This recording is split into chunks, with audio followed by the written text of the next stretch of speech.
Howdy folks, welcome back to Did You Pack Snacks? My name is Colin. And I'm Meg. And this is the family travel podcast where we chat all things high, all things low, and all the long miles in between of traveling with kids. Today, we have a great episode for you. We're chatting 10 mistakes some parents make, all of us make, let's be real, when traveling with kids. Thank you, because we are not immune to this. No, I mean, well-traveled or not, I was reading through the list thinking we still forget this. This, and maybe we failed at that one most recently too. Yep. So whether or not you're flying to Europe to go catch the Eras tour, or you're going to China, or you're just going to the beach, like all these rules we hope will help make a smoother vacation, smoother/family trip for you. But before we go into all that, Megan, it's time for a high-low buffalo. We haven't done this in a while. We haven't. I will say that I do like how you included that our listeners may or may not be traveling to Europe to see Taylor Swift. Well, you know why I brought it up? Why? Because we would be there right now. Had we not canceled our trip, like we would be freaking out right now. It's for the best. And by next week, we would be in Sweden, Scooty Putin around Stockholm. Oh, it is sad when you think about it that way. But let's just remember that our niece moved in with us, and now I'm pregnant, and that could have just been a lot. You know, it was the right thing at the wrong time. I mean, we booked this like a year ago. A year ago. Yeah. We didn't know. We didn't know. Right. And, so, yeah, it worked out for the best, but it is still a kind of a bummer to think about what could have been. Okay, but let's talk about, like, for a few minutes, like what the trip would have been. We would have flown into Stockholm. Yeah. We would have hung out with our friend. Yes. We would have hung out with Gabe that we met. He sat next to me on the flight to the Faroe Islands. He is a content creator in his own right. If you know the app Flight Radar 24, it's the #1 flight tracking app in Europe. He's kind of a big deal. But he lives in Stockholm. Yes, and he has little kids, married, and he was like, hey, you know, if you ever find yourself over here, you should come hang out at the farm. I think he said farm. I think it's just a house. Okay. Anyway, in my head, he lives in like a really dreamy farm in Stockholm. Yeah. Anyway, but we would have hung out with Gabe and his family. We would have done a lot of exploring, hung out in the city. Yeah. We booked an Airbnb that we were going to stay in the entire time. Yeah. Like I think Sweden is made up of a lot of lakes. And so I was looking into Airbnbs that it was like by boat only, but you're like 10 minutes from the city. We would stay in like a cabin by the lake. We would take a ferry to Helsinki or, what's that city? Tallinn? Was it Tallinn? Estonia. Yeah. Right? Yes. You can visit another entire country. Right. We were going to do a little trifecta and maybe we were even going to fly Scandinavian Air, so that might have included a 24-hour layover in Copenhagen. All these fun dreams. And of course, we would have gone to the concert, which I will say the girls would have been excited about for the first 30 minutes of the concert. Right. But it's so long and amazing for an adult who wants to be there. Well, once we get into folklore, I'm like, let's go to concessions. They would have fallen asleep. Right. But it would have been a great trip. So still, that, whatever. Good to just think about what we're missing out on. Yeah. Back to what's happening in our life, though, since we're not in Sweden. Right. Yeah. When we're not in Sweden, I'm going to Lowe's. You ever heard of the Lowe's before? You can buy all kinds of wood, and I've spent so much money there. Yeah. Because why? Because we're, the listeners know we're building a shed in the backyard, and I'm bringing a piece of the Faroe Islands to our backyard. It's so out of place, but we painted it all black to remind me of those little villages. And I get to just put on my HGTV hat and pretend that I'm Chip Gaines. Yeah. And so, we've done a lot of work. Putting up shiplap. We're going to do floors. We're going to paint. The shell could be done within the next week. Floors and walls. Yeah, I'm so excited. It's going to be And it's also home to the new podcast studio. Right. Maybe video will pop back once we have a place to record. Well, I can't wait. Yeah. Now we're just at our kitchen table. Also, so that's real life. Oh, so are we doing high-low buffalo, or are you just saying this is my update? Because that's kind of what you just did. This is my update, the shed. Yeah. Yeah. It's not a high-low buffalo. It's just like my life. Okay. Yeah. Do you got anything to say? I was going to say 2 fun things happened that are related to listeners. So I felt like, oh, this will be fun to talk about because I was in a doctor's office earlier this week and a listener, we must have a mutual friend because she lives like a city over, but I've never met her before. We've never met in person. And I was sitting in the waiting room and then she eventually was like, do you have a podcast? And I was like, yeah. And she was like, I just totally looked you up on Instagram to confirm that it was you. But hi, my name's Hannah. Like I listen, I have kids. We love to travel. It was my mom? No, it wasn't your mom. My mom's name's Hannah. I know. I'm just checking. But it was just a sweet moment because I'm like, okay, I mean, just to be real, this is a really small podcast. It's not like I see people ever that We're not listen. even a small fry. We're like Yeah. you know when you're done with your fries and you shake it and there's like little bits and pieces. We're that in the podcast world. But it was just fun. And now I'm like, oh, she's a new friend. She has small kids. They love to travel. And I was like, it's just fun to connect with other families like us. Yeah. And That's then fun. The most wild thing happened in the 2 of these things in the same week is I got a package in the mail. If you listened last week, we shared that we're having our 3rd baby in a few months. And I got a package in the mail from somebody that listens. And we were friends way back in college, which was like kind of a long time ago. But she listens to the podcast and she like, I made like an Amazon registry just to not forget things to buy. But I haven't even like talked about it ever. Yeah. But she just looked it up and then got me things. Like and sent it to assume me. that you had one. Yeah. Well, yeah. When I guess typed in my name and found it and sent me like things that I was registered for. Yeah. And anyway, thanks, Jess. That was like the sweetest thing ever. And it was just these 2 moments that, you know, it's like summer, schedules are weird. And I keep telling Colin, I'm like, should we just take a break for the summer? Like, should we just take the summer off? Not from podcasting. Yeah, from podcasting. You heard it here for You heard it. Sorry, what was that? You heard it here first, folks. Megan admitted she didn't want to do podcasts anymore. I said that I was interested in taking a break because I'm like, are people still listening? Does this still fit in our schedule? But then in the last week, having those 2 moments, I'm like, it just made it feel like a little community. Like it made it feel like we're not just looking at each other talking in microphones to no at one. our kitchen table. Yeah, like that there are people that are following along and listening. And so I just appreciated those 2 moments, and I felt like they kind of filled my cup and gave me, I don't know, the desire to keep on keeping on. Yep. So if you're interested in giving us baby stuff, the link is below. No, we're not leaving a link. I'm just kidding. Just look us up. I mean, she just did it.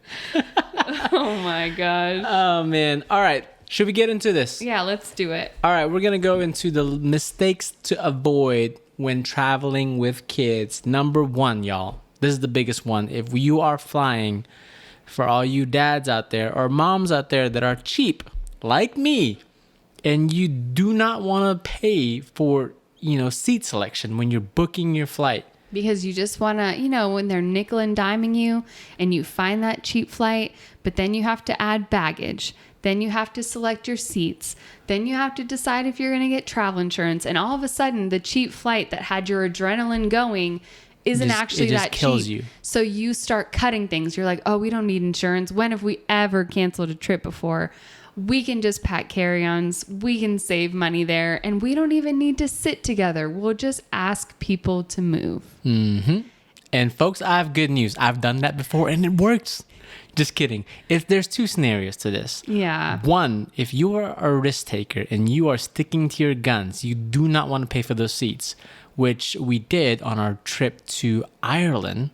We flew on Play Airlines, and I was trying to save some money. Mm-hmm. And I did not book the seats. I think I thought I did, but in the back of my mind, I'm like, I was trying to avoid it. And I remember 2 days before the flight, I realized we didn't have any seats. And we got on and I went up to the gate when it was time to board. And I said, hey, I got little kids with me. Is there any way we could sit together? And she helped us out. She helped us out, but I will say that it's not a guarantee. And if your kids are not minors it's less likely that they're going to help you. Yeah. And also that it's very unlikely if you're like a family of 4, because anyway, it's very unlikely if you're a family of 4 that they're going to seat all 4 of you together. Right. So they're probably going to separate a parent and a child and a parent and a child somewhere on the plane.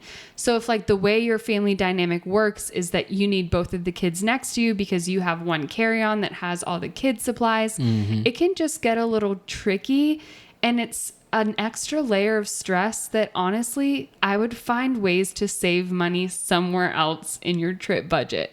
Yeah. Like just book the seats, know that you're sitting together, and then figure out, are you going to cut back on an experience, or, like there's so many different things that you can do to save money in a different way. I don't think it's worth it risking the not paying for seats thing when you have kids. Let's talk about this. So a usual plane configuration, like 80% of us are going to fly on a 3-row, a 3-3. Yeah. Right. So unless you're going to Asia. Right. We've been a family of 4. So what we've always done is within 3 seats together, Megan and the girls, and then I sit on the aisle seat adjacent to her. Now that we have potentially 5. Yeah. What are we going to do? Well, I think at the beginning when the baby's little, we're going to keep the 3 together, one across the aisle moment, because either the baby will be sleeping or like we're eating just doing with lap me. baby? Yeah. Okay. And then eventually, like if they were sleeping, I could pass them to you. Okay. And you could hold the baby and I would have the kids. 2 years from now.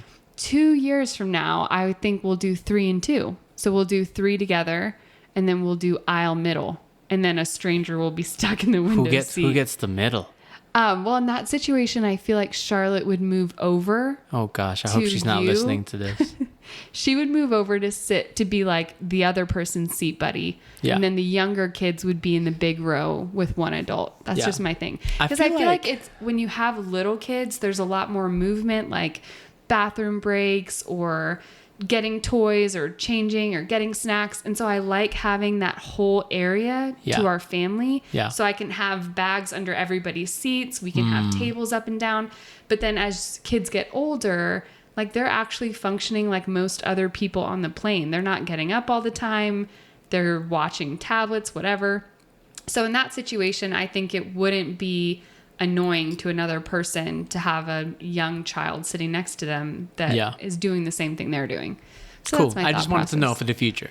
Okay. Yeah. It also that in that moment I'm like, I will never travel again. That's so many plane tickets.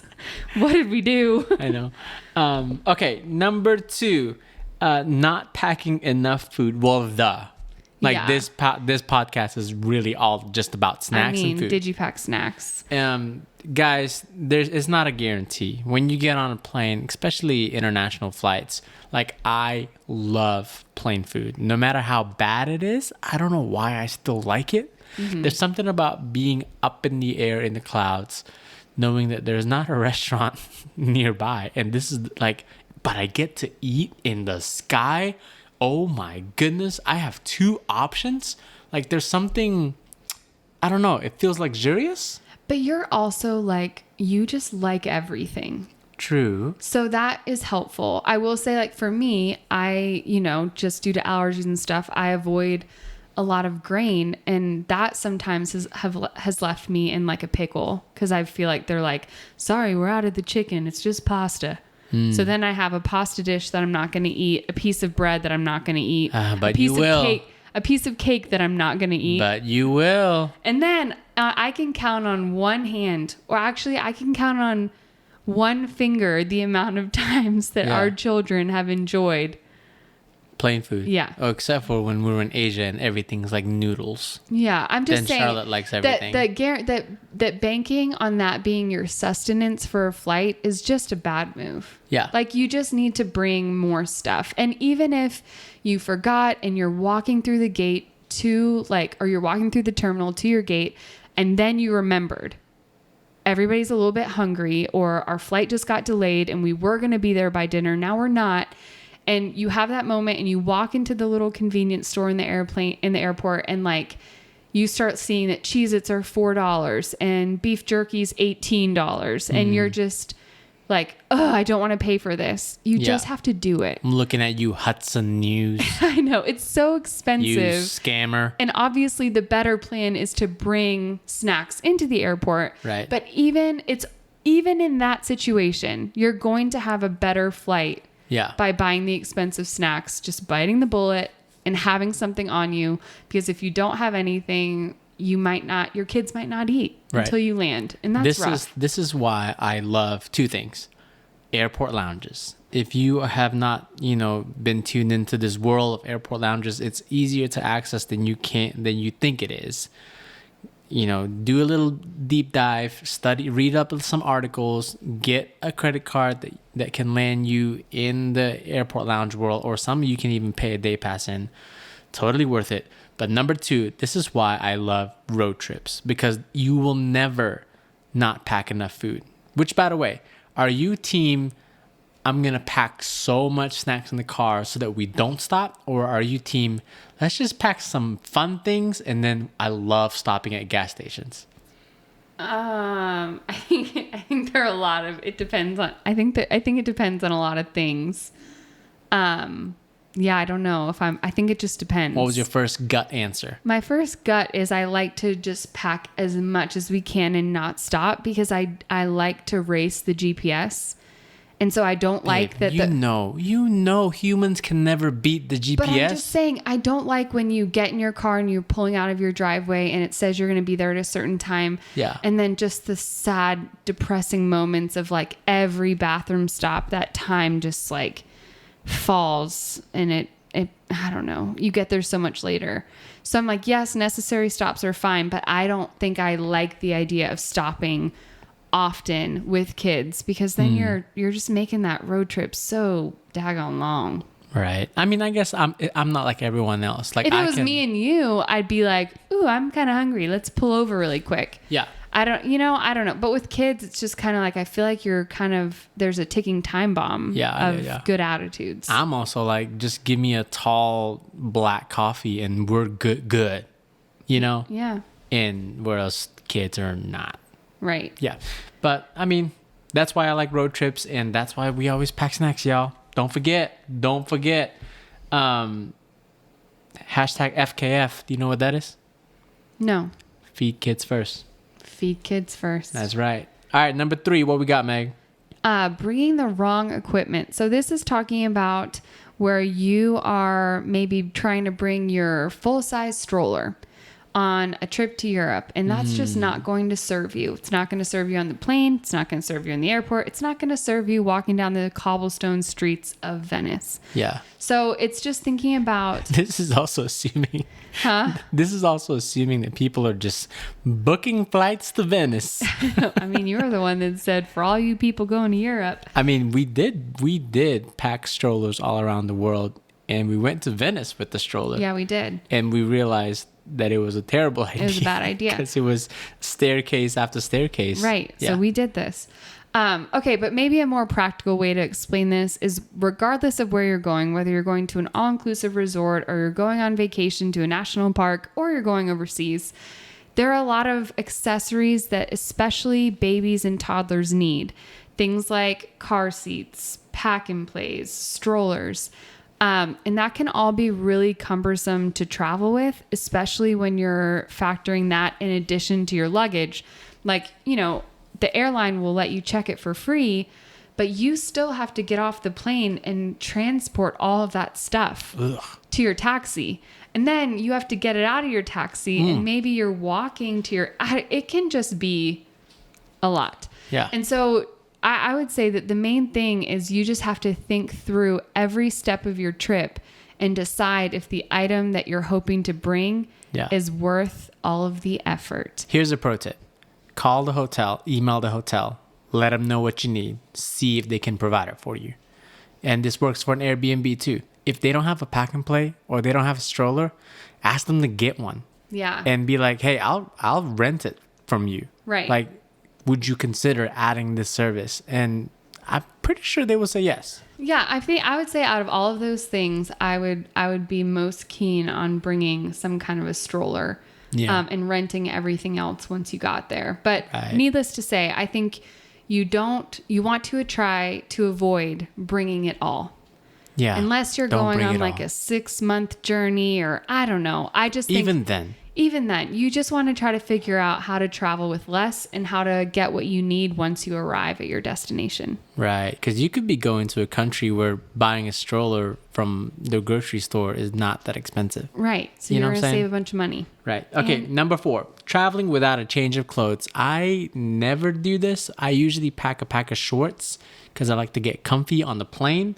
But Megan, you do this, don't you? Yeah, I do it for me and the girls. I pack extra clothes for us, and usually depending on the time of the flight, a lot of times I'm bringing the comfy clothes. Yeah. So we have travel day clothes, and then I'm bringing like soft clothes that the girls can change into. Yeah. But it does, help out when kids inevitably spill their drink, or I don't know, or maybe your flight gets delayed and you just need clean clothes. For me, I have a personal list that I bring for myself every time. Really?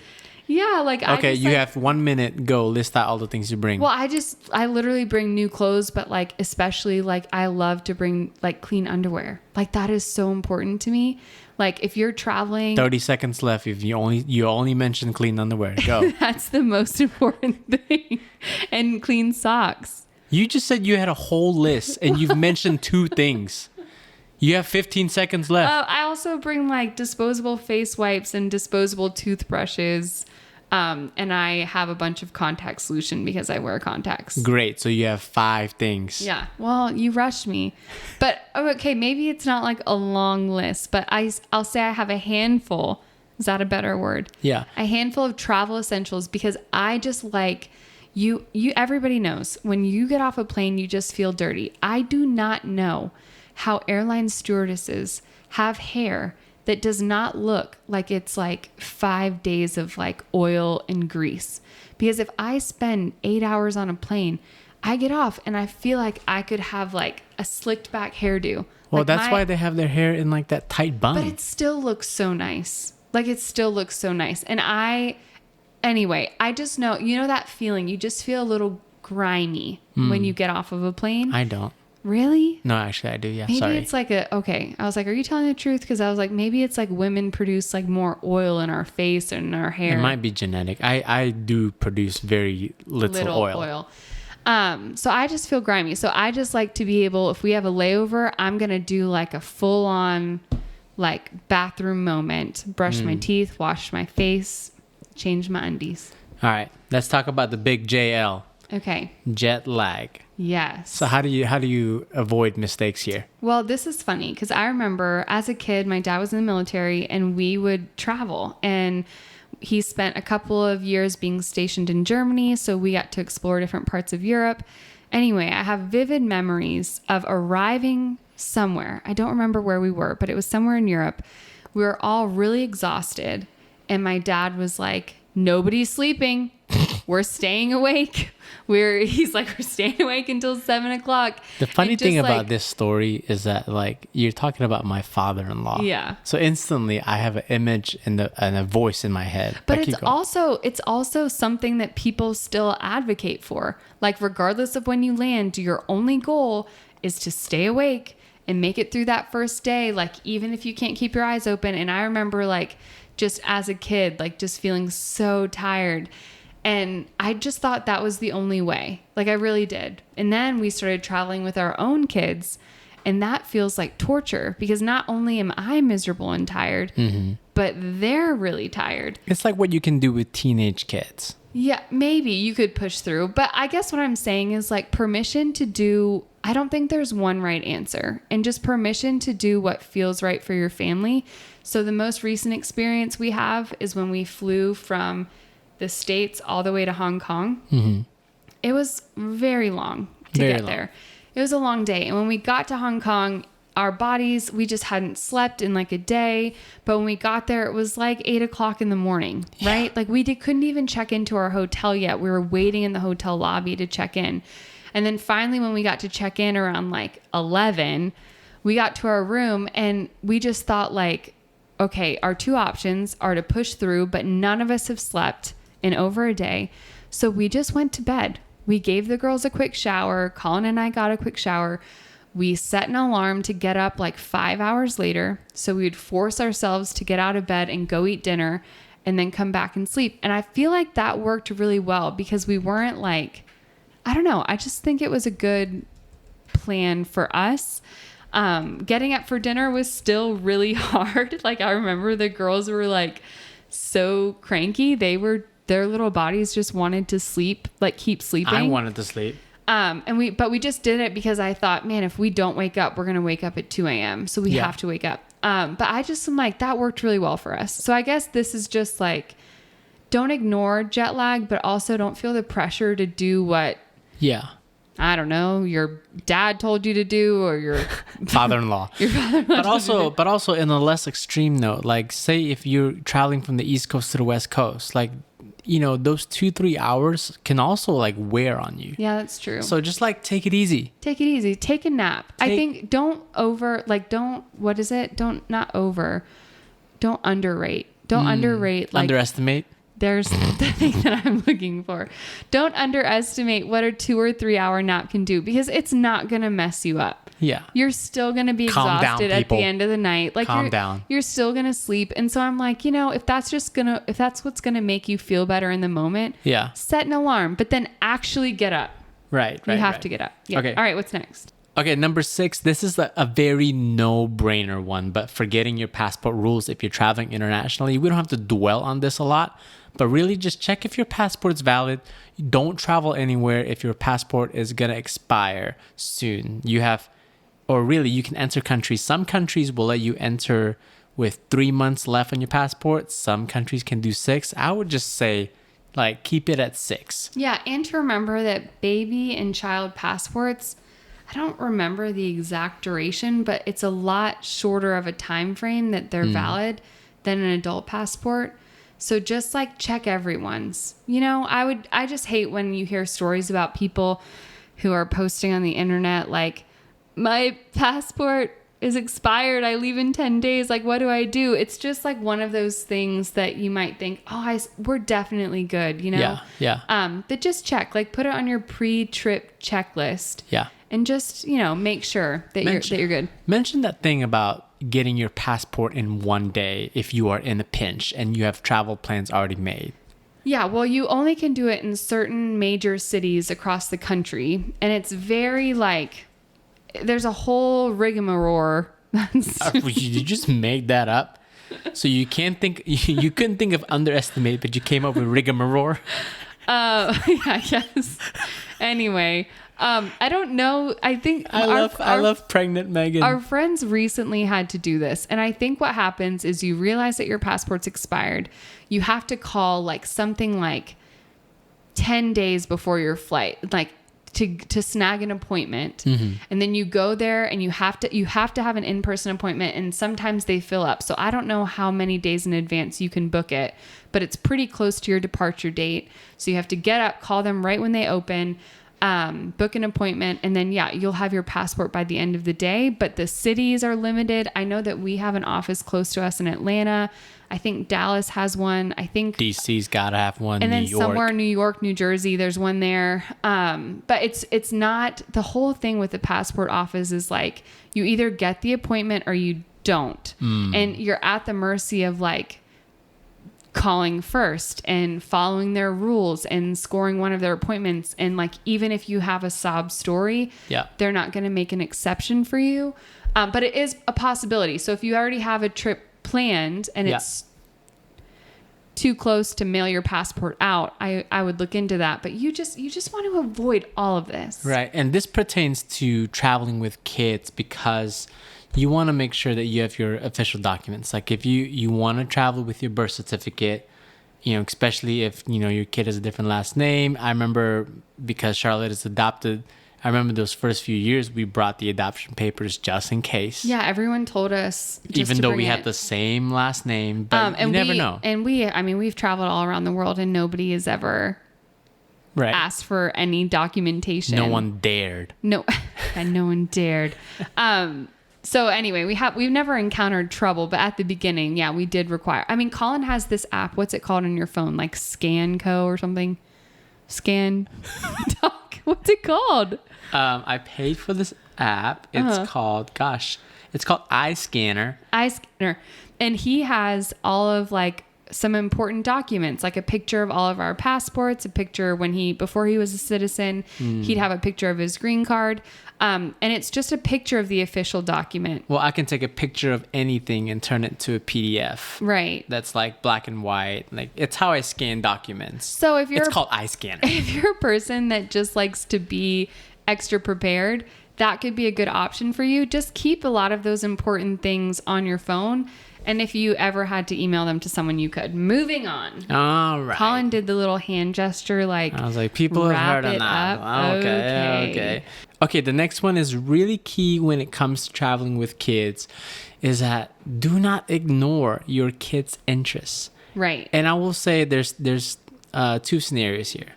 We have traveled with very young kids for a very long time and are just now entering the stage where they might have a very specific particular interest. But before this, their interest includes, can I run around? Is there a playground?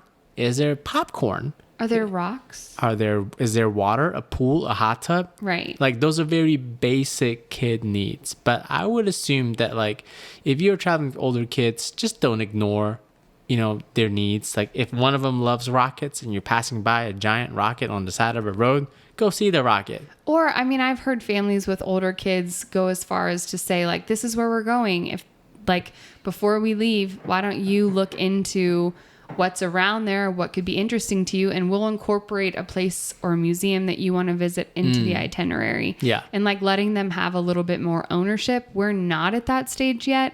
So for us, like Colin said, it's as easy as like, oh, look, there's a park. Right. And everybody's happy. Yeah, but don't ignore it. I mean, happy kids, you're only as happy as your saddest kid.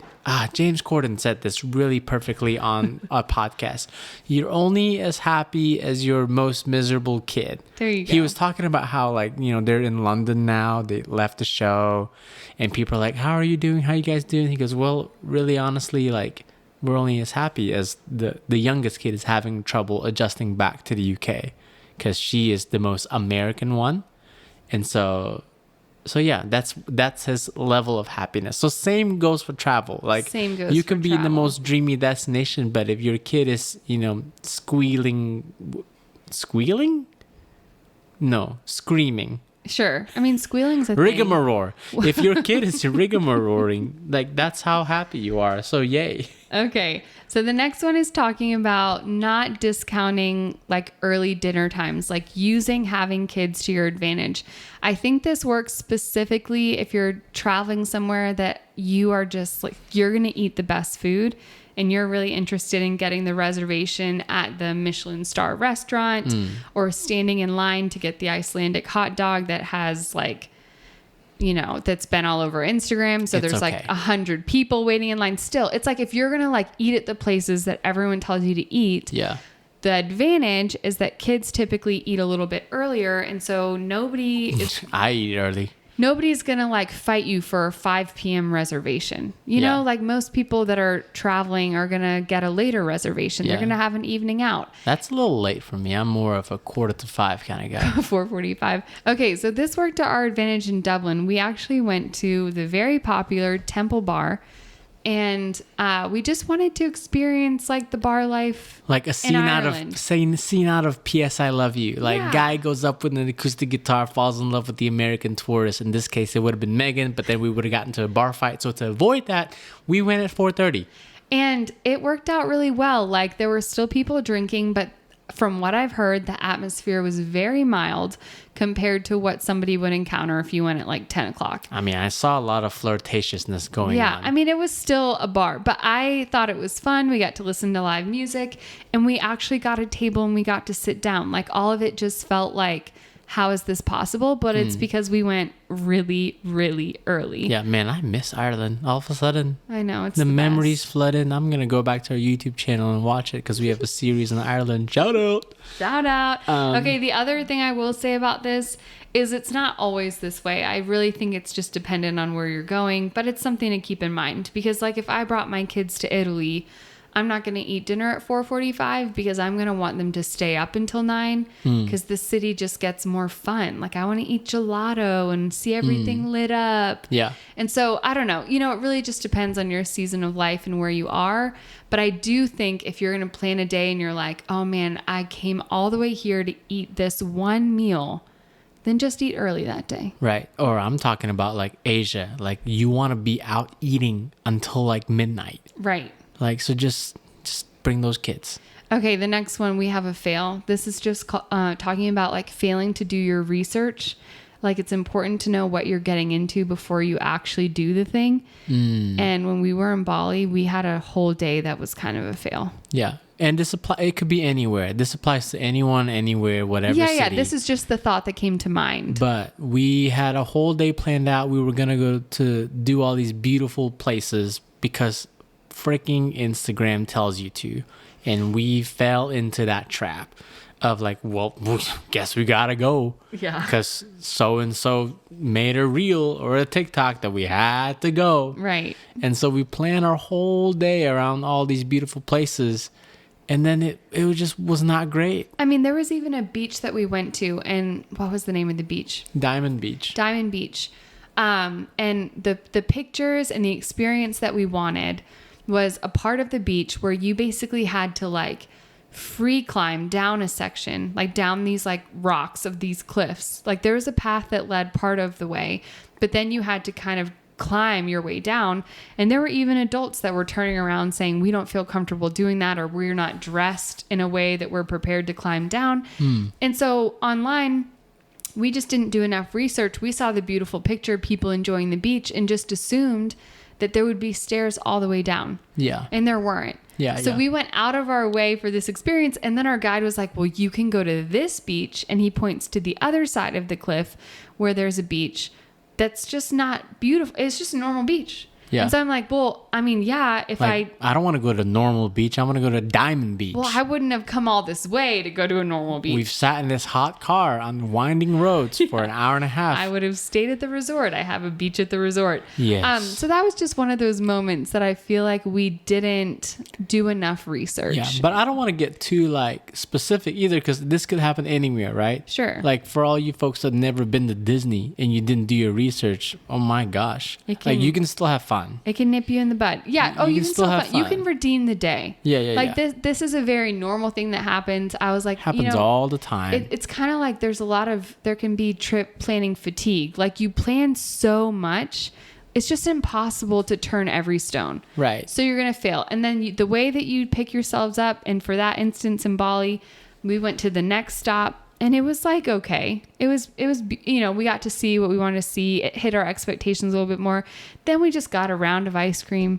Then we got a round of drinks. And we just kind of By drinks, she means Coke Zero. We have 5-year-olds and 7-year-olds. So we didn't go crazy. But they were so cold and it was so hot. So it felt great. Yeah. But yeah, we just kind of were like, you know what? That was a loss, but we're going to carry on. And so you can't plan everything, but happens to the best of us. Okay, we've come to the end here, folks. Number 10, not planning stops for road trips. My favorite thing in the world. What is a road trip if you're not stopping? What is a road trip if you're not stopping to see the giant peanut or the giant ball of yarn?